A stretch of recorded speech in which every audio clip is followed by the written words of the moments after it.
Hey, gang. We are live today. It is Thursday. It is 8:30 in the morning. Turn down my microphone here so I don't blow your ears out. I'm Bill Caskey. For those of you who don't know me, I am in the coaching and training business and have been for many, many years, coming up on many decades. Anyway, today I want to talk a little bit. We've committed to going live. I'm going to try to go live every Thursday at 8:30. I know that's an obscure random time, but fits in with my schedule, and it allows people on the West Coast to get up at 5:30 to watch this. It's probably not going to happen, but if you have a comment, make sure you leave it. I know we're on Facebook, YouTube, and LinkedIn, and I believe I see the comments. So just shout out, let me know you're here. The way we're going to do this, I'm going to take a topic each week and just dive into it a little bit deeper. And I'm going to take topics that I believe apply to you. And this one today about how do we call on the decision maker, how do we get there, is a topic that I think plagues sales professionals and business owners and anybody who's in a negotiation or an acquisition type of role, because at some point there's a money person and there's an authority person and there's an influencer, and you've got all these people and we've given them names. I remember back in the 70s, we had the fox and the hound and the rabbit and the squirrel, and we had all sorts, the lion, I can't remember, the sheep. I don't know. There was a whole zoo full of animal names that we gave people to denote where they were in the decision cycle. And of course, you want a lion to be on your team, and that lion probably is a CEO or a top level person. I'm all good with that. I'm not a big fan of the tricky stuff, and to be honest with you, you don't hear anybody talking about that much today. Maybe in your company you do, but I don't hear it that much. So what I'm going to do today is I want to change the game. I want to change the game around a little bit, and instead of looking at who do we need to get to and how do we need to get to them, let's change the game to where they're trying to get to us. This may be a bridge too far for some of you, but it's not. It happens every day, all the time in lots of companies. It happens to us. And so I want you to stay with me here for 10 or 15 minutes, and let's change the entire game. I wrote a book here. I don't have it with me. Same game, new rules. And the game is a customer acquisition game. You're out there, you're doing things, you're posting on social, you're connecting with people, you're going to networking events in the hopes that you're going to generate revenue, income, and customers. But the rules have changed. Well, once the rules change significantly, the game changes significantly. So if I were to write another follow-up book to that, I would write the book, New Rules, New Game, because the game is different today. It's not the same. It's not just tweaks that make the game different. It sometimes is upheaval of markets, and I'm sure you've witnessed that in your business too. So if you're a VP of sales, make sure you get a copy of this video, send it out to your team. If you're in sales, watch it a couple of times. Maybe have somebody else inside your company watch this and talk about it a little bit to see what you can learn from this. So the days of you making a contact with somebody, they call you, you call them, whatever, and you always find the easiest way in, don't we? I mean, we used to find, is it the purchasing manager? Is it an assistant to the assistant purchasing manager? And then we erroneously hoped and tried to get them to take us to the CEO. And you know how difficult that is, because the fact is that today, most people are afraid of their jobs. Most people are not happy with what they do. 60%, according to Gallup now. And Walker, I think Walker has some studies that show this, is people aren't all that into what they do. And, you can call it COVID and remote work, but it was that way even before then. It's gone up though. So what you have to ask yourself, if I get in a lower level, what are the odds that that lower level person, I'm not diminishing their state in life, I'm just saying they're not the CEO, they're a worker bee. What's the chance of them having the courage and confidence and capability to hand deliver you to the CEO? What are the odds of that? Zero. Very slim. It happened to me last year. I had a prospect who called me. They were a podcast listener. They called and said, and this was a sales leader, marketing leader, and he started asking questions, and we had an honest conversation. I said, look, at some point, we're going to need to talk to the VP of sales, CEO. Don't know who that is, but that's kind of how I work. He said, no problem. He said, I'll let you know. I'll tell you that I run this budget, and let's have another conversation. Let's decide on the numbers and let's get you in front of the VP of sales. And that's exactly what happened. And it worked out fine. But for every one of those, there's 9 where you don't get to that top person. So I want to change the game here. And here's how we're going to change it. We are not going to think about what we need to do to get to them. This is going to be a stretch for some of you. So if you are drinking coffee, make sure you swallow it so you don't spit it into your hands. I don't want anybody having coffee all over the steering wheel. I want you to create an environment where they're coming to you. Instead of you going to them and trying to find all these clever, tactics and ways to get to them, I want them to come to you. And what we're going to create is we're going to create a honeypot. Now, for some of you, let me get the comments on here because I know that we got, we got some comments. Good. Once again, I'm Bill Caskey, and we come to you live every Thursday at 8:30. At least we did last week, and we are this week, and that's my hope and plan. So what is going to be the thing that you're going to create? You're going to create a honeypot. Now, we have known this as freebie, lead gen, lead magnet. We know it as a lot of different things, but I want to think about it a little bit deeper here. I want you to create something that will cause this person to come to you, or at least field your call, take your call when you call. And what is that thing? And I've got some ideas here, and I've got even a example of something I just did this morning that I think will be beneficial to you, and it will be to me as well, because we're going to actually use this. So this is not just me playing around with AI. This is actually things that we do. First thing I want you to think about doing is I want you to think about interviewing your best prospects. It could be on a Zoom call. It could be on a StreamYard like this. It could be face-to-face. But I want you to think about interviewing, if you call on VPs of finance, let's just say. So why don't you create a local origination podcast called, I live in Indianapolis, so Indy CFO. Indy CFO. That's my goal, is to talk to CFOs. So I'm going to create a podcast called the Indy's Finest CFOs. Oh, that's even better. So you can steal that, because I talk to CFOs, but I wouldn't do a podcast. Indy's Finest CFOs, or Indy's Finest Financial Talent, whatever. And every week and or month, you would interview a CFO talking about some of the challenges, some of the issues they face, some of the tools they use, some of the strategies they're employing, some of the frameworks they use, and you would get to know these people. You will not be able to get to a CFO if you're selling something. You will be able to get to them if you're spotlighting them. So think spotlight, not selling. Now, here's what's going to happen. You're going to do this show.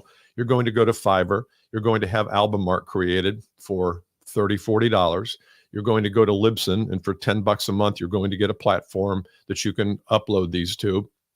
And you're going to interview CFOs around your area. Let's say you're in Charlotte area, or Raleigh, Durham. You're going to find the top 100 CFOs, and you're going to interview them over the next year. You're going to do one a week. You're going to do it on Zoom or on StreamYard. StreamYard is a $25 a month platform. It's really nice. It's easy. The quality is much better than Zoom, I think. But if we have Zoom people on, that might disagree. You're going to do that every week. And what you're going to find is that some of those people will become clients, because at some point during the conversation, you're not pitching them. This is not a pitch. You're actually wanting to know these things to get this information out to other CFOs. So this is a legit podcast. But what you're going to find is you've developed a relationship now. That's the kind of relationships that you say you want. So you've got to find a creative way into this. You can't just keep hammering them with emails and expecting them to book calls with you. Does it work? Occasionally.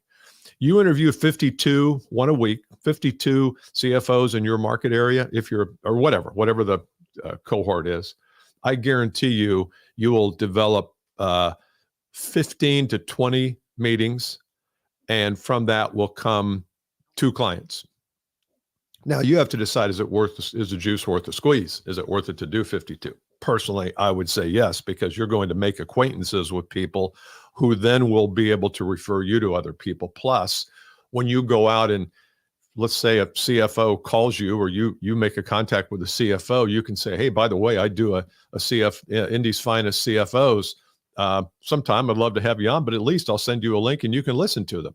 And they call back, say, hey, you know what? You interviewed my neighbor, John Smith. He's a CFO. Oh my God, I didn't realize you did that. Sure, come on in. That's what's going to happen. But most people won't do that because it sounds like a lot of elbow grease.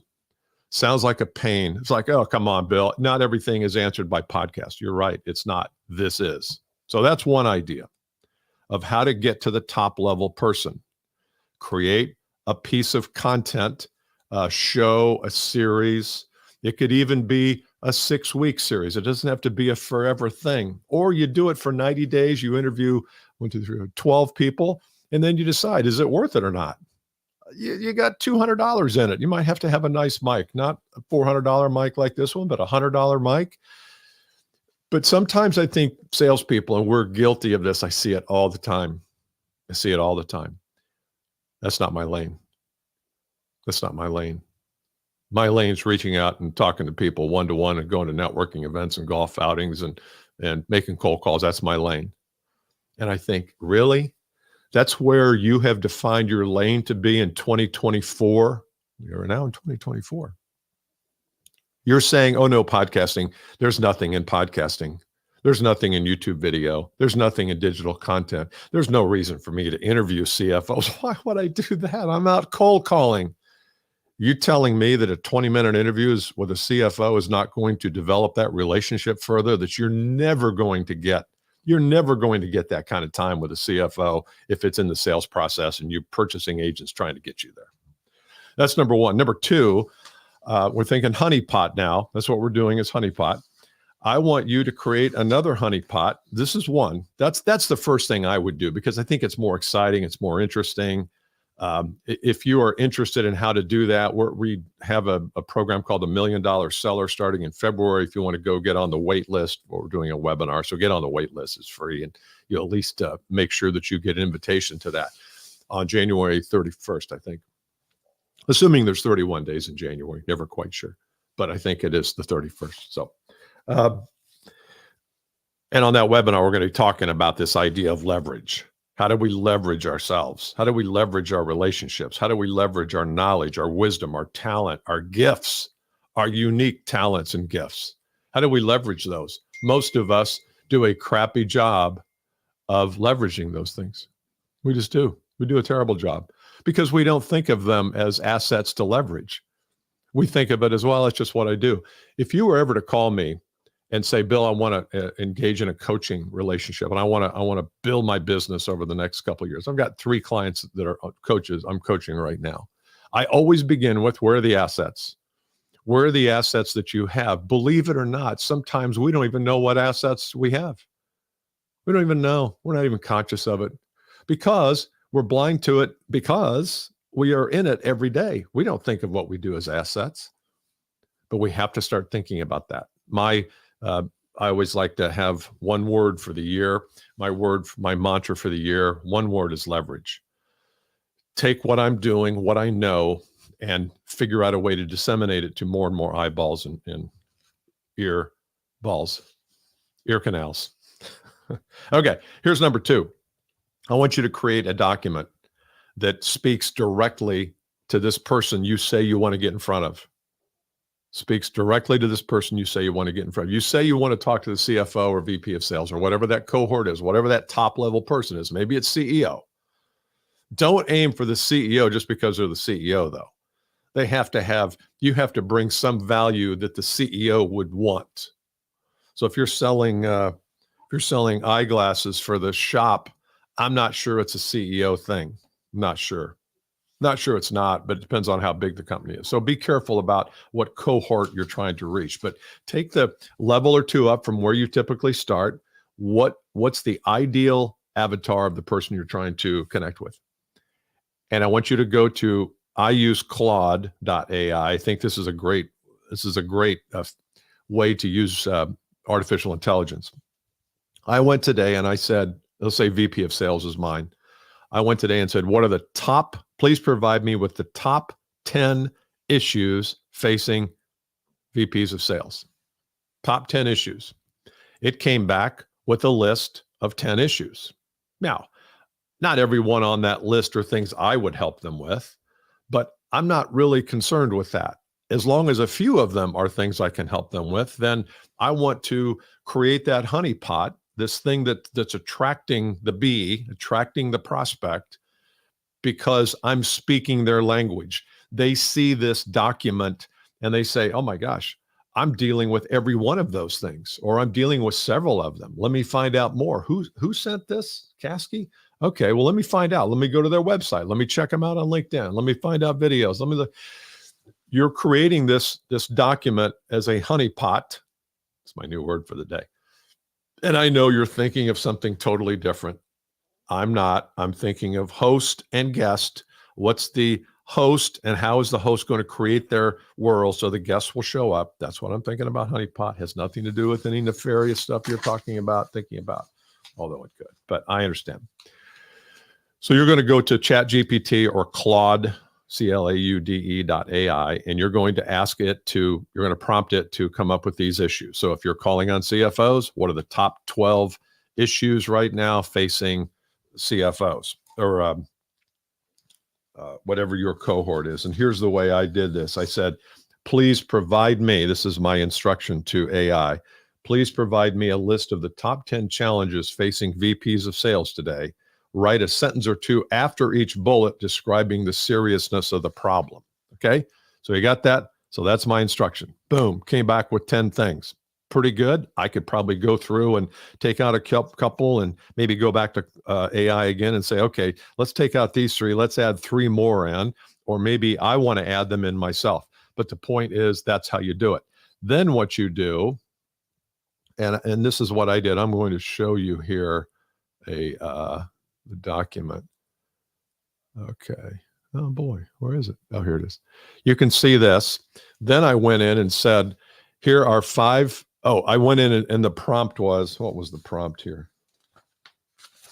The prompt was, please provide a list of 5 sample titles that speak to the, what was it? For a lead generation document or a lead magnet focusing on the issues facing VP of sales. So I just took the same thing. Now, you got some of these, it remembers you and the last assignment you gave it. Some of it doesn't. I'm just assuming it doesn't because this actually didn't. So I had to go back and put in, that this first, what it came back to me with, what those things were. I just copied and pasted and then put it back in. And this is what it came up with. Boosting win rates, an executive guide to overcoming increased competition, sales velocity, strategies for closing deals faster in an impatient market. Actually, the market's not impatient. The market is patient in an overly patient market. 3, commoditization survival kit, differentiating your sales approach. And what it says here is these titles speak directly to key challenges like increased competition. So it went back and said, here's what you told me. Here's what I'm giving you. And again, here's why I came up with these 5. So think about that as you're creating this honeypot, and use ChatGPT or Claude.ai. Again, I like Claude better. It just seems cleaner, but I think the writing is a little better. That person back, Claude himself, is actually writing these apparently, and he's a pretty good writer, or at least he's trained his team of writers. All right. So those are 2 ideas to get in front of the top level decision maker. Here's what's going to happen if you do these 2 things. You're going to radically change the game. The game changes. The game instantly changes, because you can go into, let's say you get, you find a contact that's a little bit too low level, but they invite you in because they see you, or they, connected with them in some way, and they invite you in. And you say, look, by the way, at some point, I'm going to need to talk to the VP of sales to help facilitate that. I've created a podcast. I've created a document. I can either send it to you, or you can send it to him, or I can send it to him or her directly, whatever. And so now you're opening up the dialogue, but you're helping your contact get to this level of position. You're helping them. So that contact goes into the VP of sales. Say, hey, I just talked with Bill Caskey today. Not sure he's a perfect fit, but I know we talked about training and coaching of a team. He's also got a document. He's going to send it to me. I'm going to send it to you. It's called Commodity Dungeon: 5 Ways to, not compete on price. Thought you might like to see it. VP of sales said, yeah, that sounds good. Yeah, I'd like to see it. And boom, I send it to them. They send it to them. Now the next meeting is a meeting with them. But I'm facilitating it. I'm helpful. I'm not just demanding to see the VP of sales. That's the old way, guys. It's the old way. The new way is to help them, provide something of value for them. Okay, I'm going to go back to comments. Anybody have a comment here? Let's see. Won't get comments. Yeah, some of the platforms don't offer comments. So I'm just assuming you have a lot of comments and I just can't see them. So if you have a comment on any of this, let me know. That's my recipe for change. Getting to the top person. Mike Black. Hey, Bon. Good to see you. Yeah, strong. Okay, Mike's a Denver guy. Sure he is. I think he's still in Denver. Let's see what else. So those are the two things. So the other thing that I promised here today is I would share with you $1 million idea, or this idea of the $1 million seller that's coming up. And again, I said earlier, we're doing a masterclass on January 31st. And if you want to get access to that complimentary, we're going to send it to our email list, but I don't know if you're on our email list or not. So make sure you go to billcaskey.com. At the very top, there's a wait list banner. Get on the wait list for it. There's no obligation. There's no credit card or anything, but I know then you'll get access to this webinar. And what we're going to talk about here is this idea of leverage. And this is something that we're going to give out and explain. And the idea here is that whenever we want to ascend, you want to ascend in maybe relationships, or ascend in your career, or ascend in your income. There's an ascension, and we are naturally attracted to ascension. Ascension is like a honeypot. That's right. We are naturally attracted to ascension. We want more. In sales and in business development and in customer acquisition, everybody wants more, but I don't want you to work harder to get it. I don't want you to if you want to increase your business 50%, to work 50% harder. It's just not the way it works. It's not healthy. It's not good for you. I want you to work less and think more. I want you to go call on fewer people, but those people you call on, you have created your system and your structure so that you close 70 to 80% of those, not 15. And the part of the problem today in sales organizations is the selling system is rigged kind of against you. And it's rigged against you because a lot of times the VP of sales doesn't really care about your well-being. And this is not every company. It's not every company. I just see it. All they care about is the numbers. All they care about is feet on the street. How many people do we have? We want to increase our sales next year. We want to double our sales. We got to double our headcount. And that's foolish. That's just stupid. It's like, what? We're doubling headcount, and of those 10 people we hire, only 3 are going to stay. So we're going to spend $250,000 refining and re-recruiting these people. Come on, we can do better than that. The best bet is to equip and arm your people with concepts and strategies that will help them double their business. If you've got a sales team of 10 people and you're doing, let's just say, I don't know what, $5 million a year, each doing $500,000. You want to get to $20 million. Don't go hire 10 more people. Figure out a way to make them twice as effective. I mean, come on. This is stuff surely you learned at Harvard Business School. You all have your Harvard MBA, trotting it around, putting it on the wall with that funky type that nobody can read. You surely know that. So if you want to grow your business next year, the essence is how. The word is leverage.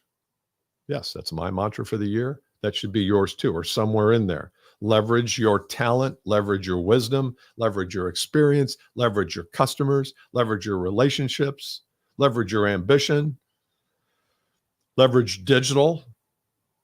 But if you want to grow, if you want to double your business or grow it significantly, you've got to get on the ladder. And with any kind of road to ascension, there's always a ladder.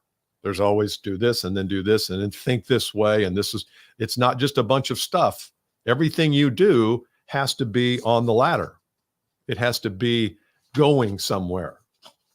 And as a coach, I know I've been guilty sometimes of giving people a lot of things to do. Here, go try this. Don't do this. Stop doing that. Start doing that.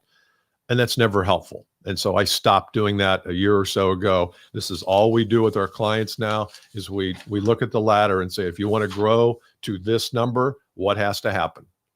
And if anything comes on that list that's not going to help them grow, it goes off the list. So I want to share with you a little bit more, much more detail about the leverage ladder. I think it'd be helpful for you. Go to billcaskey.com, get on the wait list, top banner. Hope this has been helpful for you today. Let's see, who do we have here? We got some people who are weighing in, picking the low-hanging fruit. That's good. Hello, BC, Mike Black. It's good. We're going to continue to do these things on Thursdays at 8:30. I know that's it's the perfect time for you Denver people. 6:30. I got some people in Denver. My daughter lives in Denver. She just had a little baby. So my granddaughter lives in Denver. They all live in Denver. I want to move to Denver. Anyway, I'll see you guys next time. Good job today. Give me a comment. Leave something for me. I want to know if these things are working or not. What did you get today and how are you going to use it? See ya. Bye.